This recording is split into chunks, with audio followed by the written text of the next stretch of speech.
Deus, a substância de toda a forma, de Joel Goldsmith.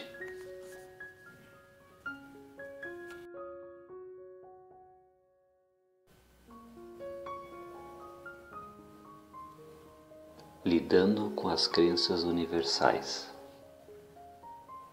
É verdade que temos a todo momento crenças universais a nos martelarem. A crença universal de idade, a crença universal de micróbios, a crença universal de morte.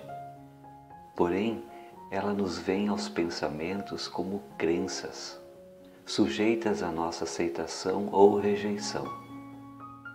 Quem desconhece este estudo da verdade, desconhece esta escolha e se torna vítima das crenças universais, vivendo à mercê delas, sem que nada saiba ou possa fazer. Mas quem estuda a verdade está sempre no controle.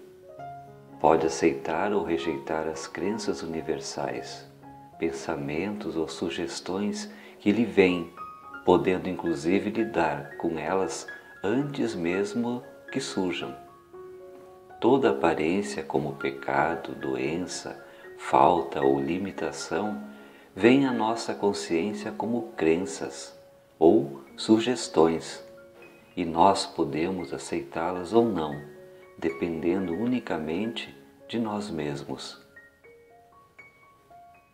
Isso não quer dizer que se apenas dissermos "eu não gostei de você, saia", bastará para darmos fim à crença. Não é assim tão simples. Deverá ser objeto de convicção, de uma real compreensão de que o eu, a consciência, governa e controla este corpo, e que o corpo não pode receber ou se mostrar sensível às crenças do mundo. Deverá estar bem claro que existe somente um poder, somente uma causa. Todo poder está na causa, e não há nenhum poder no efeito. Deixe bem claro em seu pensamento que este senso de corpo, isto é, este conceito a que chamamos de corpo físico, não é, de si mesmo, uma entidade consciente. Assemelha-se a um carro nosso, um veículo em que viajamos e que se segue na direção que nós determinamos. Este corpo também segue na direção em que determinarmos. Ninguém poderá fazer com que o nosso corpo realize algo. Nós próprios, governamos e controlamos a sua ação. Como já repeti várias vezes, este não é trabalho destinado ao homem preguiçoso. É um trabalho que requer esforço constante e consciente. Seguir o caminho espiritual não é permanecer sentado, deixando que um Deus misterioso faça algum favor especial. Nossa vida é determinada pela nossa própria consciência, pelo nosso próprio conhecimento de verdade do ser e pelo desejo nosso de rejeitar, tão rápido quanto nos veio deste miasma mental chamado mente humana, mente carnal ou mente humana universal. Ao falarmos sobre o aspecto mais esotérico ou espiritual deste mundo, vemo-nos na possibilidade de realmente caminhar nas nuvens. Porém, quando descemos à aplicação prática em nossa experiência, será preciso sairmos um pouco das nuvens para compreendermos a natureza daquilo com que estamos lidando. Em nossa existência neste mundo, estamos lidando com crenças universais. Elas são mais antigas do que o tempo, a começar da crença de que nós nascemos e que vai direto à crença de que morremos. Certamente, em algum período de nossa experiência, precisamos despertar conscientemente para este fato e darmos início à rejeição destas crenças do mundo.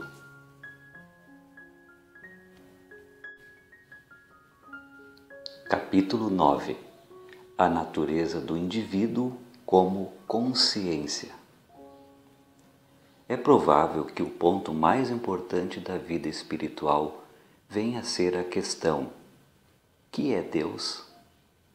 A pesquisa dos diferentes conceitos de Deus indica que para algumas pessoas Deus é visto como mãe, para outras é visto como pai, para algumas é considerado como mente, lei ou princípio, e por fim, algumas o consideram pai-mãe.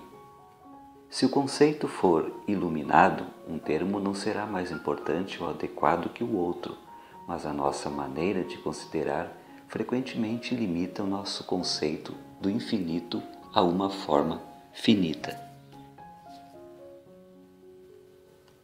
A maior declaração jamais feita sobre o nome ou natureza de Deus diz que, se você puder dar-lhe um nome, aquele não é ele. E isto é verdade.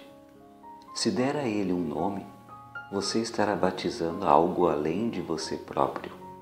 E aquele não poderá ser Deus, pois o próprio ego que está dando aquele nome não é outro senão Deus. Da mesma forma, não poderá haver realmente uma busca pela verdade, porque aquele que está buscando é a verdade. Eu sou o caminho, a verdade e a vida. João 14, 6. Como poderia eu buscar a vida eterna se eu próprio sou aquela vida eterna? A natureza de Deus. Qualquer nome ou termo que pudéssemos aplicar a Deus seria errôneo em si, pois implicaria em dualidade. Sob este ponto de vista, há uma experiência interessante do líder hindu Ramakrishna, que viveu no final do último século. Desde criança, quando já ajudava no altar do templo, ele sentia profunda aspiração por Deus, sentia-se faminto por Deus. Como um dos deuses da escritura oriental era conhecido por Mãe Kali, esta era a designação usada por Ramakrishna quando se referia a Deus. Ele passou a ter tamanha realidade para ele que todas as suas preces e devoção eram dedicadas a ela. Certo dia, uma mulher de grande elevação espiritual veio a Ramakrishna e se ofereceu para erguê-lo ao mais alto grau de consciência espiritual, onde ele se conscientizaria de sua unidade com Deus. Ramakrishna aceitou e a mulher permaneceu por algum tempo com ele, meditando junto dele até que sua consciência lhe permitiu dizer: "Ah, eu sou." Ele teve a plena conscientização de que eu e o Pai somos um. Eu, porém, posteriormente como mãe, mas a fim de apreender uma ideia mais clara da totalidade de Deus, mais tarde muitos europeus adotaram a designação pai-mãe, que é hoje empregada em muitos lugares. Embora esse termo tivesse sido inicialmente introduzido neste país pelos Quakers, que o criaram do conceito oriental de Deus como mãe e do conceito ocidental como pai, ele é muito frequentemente usado na ciência cristã e na unidade. No Antigo Testamento, você verá que Abraão falava de Deus como amigo. Este foi o seu conceito desta presença e poder espiritual, amigo. E ele conversava com Deus como se o fizesse com um amigo. Para Jesus, Deus era considerado como Pai, e este conceito é encontrado em todo o seu ministério. O Pai que está em mim, João 14, 10. Meu Pai trabalha até agora, João 5,17. Sempre seu relacionamento com Deus era como se Deus fosse um pai. Quem me vê, a mim, vê o Pai. Não crês tu que eu estou no Pai e que o Pai está em mim? João 14, 9, 10. Eu e o Pai somos um. João 10, 30. Dos registros do Evangelho de João, somos levados e recebemos o ensinamento: eu sou o caminho, a verdade e a vida. João 14, 6. Eu sou a videira, vós sois os ramos. João 15, 5. Todo o seu ensinamento está fundamentado no eu sou. Como estudantes da sabedoria espiritual, todos vocês já sabem da existência de muitos estados e estágios de consciência. Para alguns, Deus é claramente compreendido quando visto como mente. Há outros que só conseguem visualizá-lo como princípio ou como lei do universo. Existem ainda aqueles que amam a natureza, plantas, flores e árvores, e têm um conceito de Deus como vida, a sua vida que a tudo permeia. Nesses casos, cada um está interpretando Deus de acordo com seu próprio estado de consciência. Há pessoas que entram nesta vida sob o ponto de vista de devoção ou religião, e para estas Deus permanece como Deus, e nenhum outro conceito consegue satisfazê-las. Alguns podem entender Deus como sendo o Cristo, e isto os satisfaz. Por outro lado, há muitas pessoas em metafísica que nunca aceitaram ser supremo sob as letras D, E, U, S. Deus, e nem mesmo como o Cristo. Para elas, Deus deve ser encarado como lei, mente ou princípio. Mas aquele é um estágio temporário, pois uma vez ocorrida a conscientização de Deus, uma vez que Deus tenha se tornado uma experiência viva, nunca mais poderá ser visto como mente ou princípio. Passará a ser um terno amigo, a alma, um divino amor, e outras denominações que para aqueles que ainda não tiveram aquela experiência não fazem qualquer sentido. É muito fácil falar de Deus como sendo amor, mas será um termo sem significado, a menos que você o sinta realmente. Tendo a experiência de Deus. O propósito ou objetivo de seguir o caminho espiritual não é ser capaz de atribuir um nome a Deus, mas é ter a experiência de sua presença e então deixar que Deus seja para nós tudo o que Ele possa fazer, manifestar-se como, pois a cada um Deus se revela e se desdobra de uma maneira individual. A mais elevada prece, a mais elevada meditação ocorre quando eliminamos inteiramente todas as opiniões pré-concebidas, pensamentos, formas ou nomes para Deus e nos tornamos receptivos dizendo: Pai, revela-te.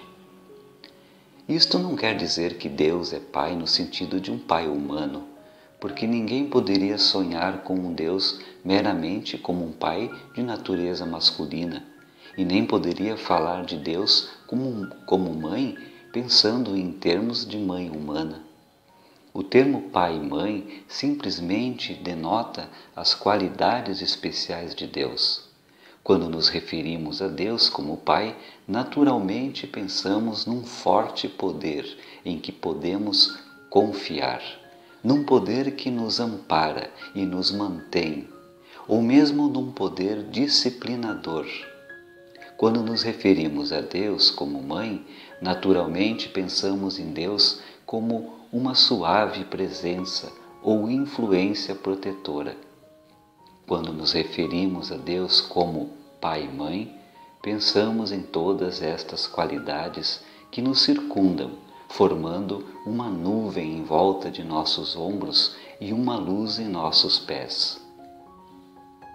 Uma vez que tenhamos realmente sentido e compreendido que Deus não é nem pai nem mãe, que Deus não é uma pessoa em qualquer sentido da palavra, e tenhamos lançado fora todas as nossas ideias a respeito do que é Deus, deixando que Deus se revele, se manifeste, então Deus virá como um sentimento. Não importa qual seja a circunstância externa, mesmo nos casos em desarmonia, eu me mantenho sempre consciente desta presença, uma sensação, um sentimento, uma consciência. Este assunto da natureza de Deus tem sido ampliado, não para que você possa ganhar um maior conhecimento da verdade, mas para que muitos atinjam uma elevação de consciência que permita ter uma experiência real de sentir Deus e possam finalmente dizer: eu vi Deus face a face. Isso virá a acontecer com todo aquele seguir o caminho espiritual. Terá erguido sua consciência ao ponto em que Deus é uma realidade. E se alguém lhe perguntar: o que é Deus? Ele apenas sorrirá, pois não haverá mais nada que ele pudesse fazer. Eu não saberia o que dizer diante da pergunta: o que é Deus? Porque após senti-lo, não se consegue mais defini-lo. É impossível fazê-lo. Não existem palavras para descrevê-lo e nem maneiras de ilustrá-lo para alguém mais. É preciso haver uma experiência individual. Somente quando atingimos aquele desenvolvimento que nos permite entrar em meditação e pedir: Deus, revela-te, e sentimos sua presença, é que passamos a ter uma compreensão espiritual. Todo o objetivo de nossa estada neste plano da vida é alcançar aquela conscientização de Deus. Quando isso acontece e nossa unidade com Deus é sentida conscientemente, todas as discórdias, erros e desarmonias desaparecem e Deus se torna a vida de nosso ser, a sustentação, o suprimento, a sabedoria, a diretriz e a inteligência. Deus se torna a natureza suave e pacífica de nosso ser. E além disso, há uma compreensão total de que aquilo tudo é Deus aparecendo como. Ao sentirmos a presença de Deus, passamos a saber que toda a nossa experiência é fruto daquela presença e que sempre nós a teremos conosco. Eu nunca o deixarei e nem o abandonarei. Hebreus 13, 5.